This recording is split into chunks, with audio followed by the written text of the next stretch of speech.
What's up, JEFusion fans? This is Philip, and welcome back to another video. So, let's talk about Kamen Rider Zeztz episode 24, because honestly, there are a lot of revelations in this episode, now particularly about Nemu. So, I'm going to talk about that in a bit, but I am going to make sure that in this video, there are not really going to be a lot of spoilers. So, uh, still, I highly recommend that you catch up on the latest episodes before you watch this video, because again, there are so many um revelations, especially about Nim, like I've said. But again, let's get to that, shall we? So we pick up from last episode, and again, Nemu learns about her true identity somewhat, and we learn who her parent is. So I'm not gonna say which one though.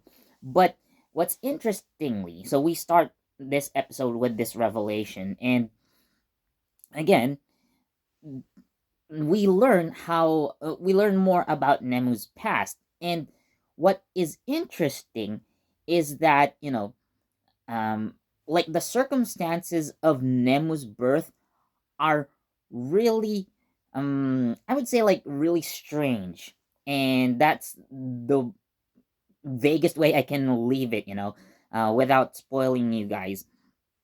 But yes, um basically what I'm trying to say is, like, Nemu wasn't really born as we would typically think, and her parent is someone, or like how this person became her parent, is also not in like what we would expect, like not in a normal manner. So definitely there is something about Nemu that, again, allows her to be able to be in everyone's dreams at the same time. So we're gonna get to that in future episodes. Now let's get to Baku, shall we? So again, we notice Baku, like from the last episode, that he has changed as a person, and he has become Agent Baku even in real life. So again, he's in agent mode all the time, and now, so what he's trying to do, so he still has this personal goal of finding Nemu, and well, uh, as you would expect, well, at least he does so in this episode.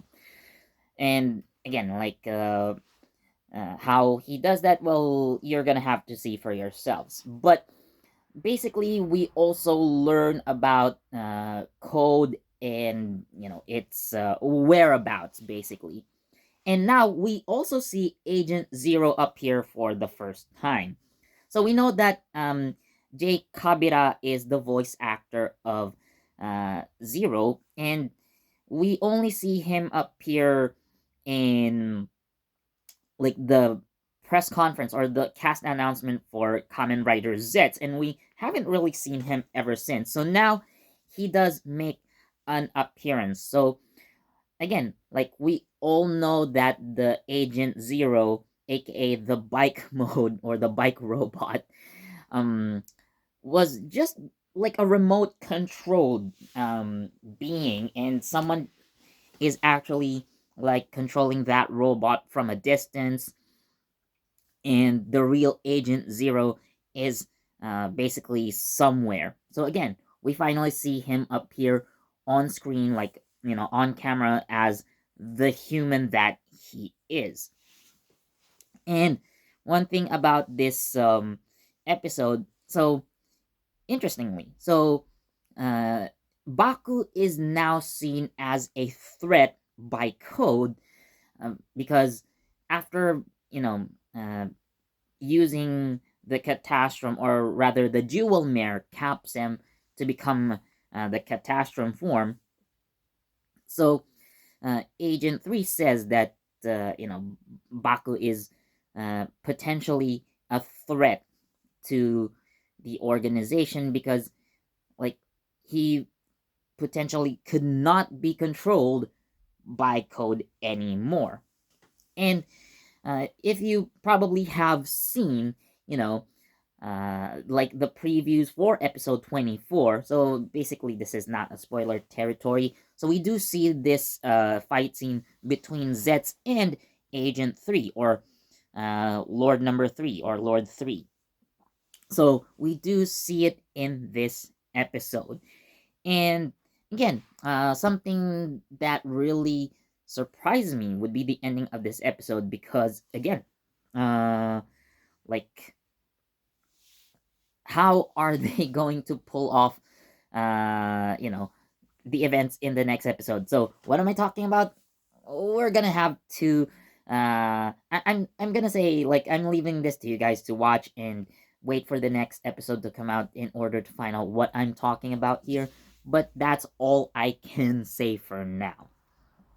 But yeah, like, things that probably I also need to mention in this video. Again, Baku is a changed person. Like, he's definitely different from the Baku that we know in terms of actual personality. Like he pushed everyone away, like Inspector Fujimi, Nazca, and even his sister. So yeah, we can see, like, again, he is in serious mode all the time now, like maybe too serious for his own good. And things also change. So another interesting aspect of this episode, so we do see Sayuri Ando, aka the lady. So I may have mentioned in the previous video, but I will say again in this video. So she does wear a handheld device, or something like she wears on top of her right hand. And we do see in this episode, by the way, like how she got the scar on her right hand. But what she has on her right hand is a device that looks, again, similar to the Nox driver. So using capsem and turning around, and it opens. So again, it is a similar system, but instead of transforming her into some sort of rider-like being, so she uses it to summon nightmares. And she was able to summon like 3, 4 nightmares that have been defeated in previous episodes, like the Wolf Nightmare, I believe, and then the Chaos Nightmare also makes a comeback through this device on the lady's right hand. So again, Baku in his Catastrophe form makes short work of every one of them. So yeah, it's an awesome scene. So again, things are getting really more intense with the Kamen Rider Zeztz, and how are they gonna push things forward considering like the ending of this episode?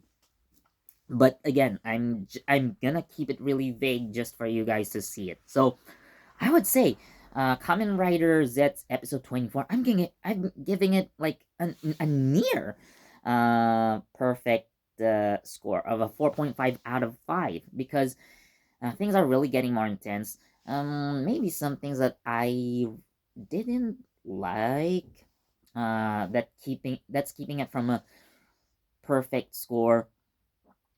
I mean, like, we know the revelations, but uh there's just something that I really couldn't point out that makes this a near perfect but not quite.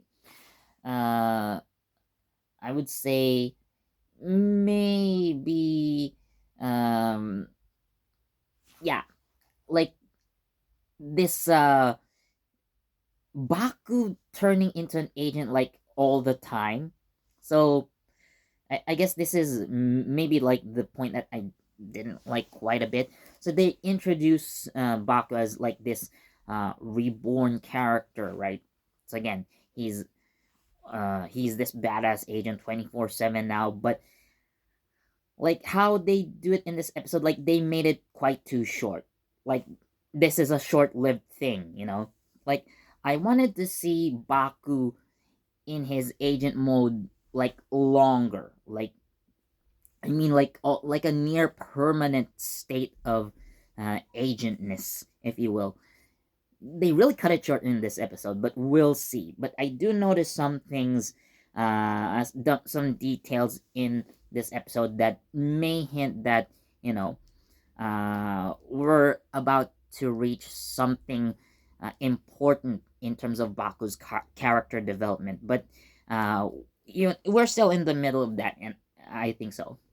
So I guess uh, what I'm trying to say is I wanted to see Baku in his like permanent agent mode for a bit longer. So I guess that's what makes this episode a 4.5 out of 5 for me.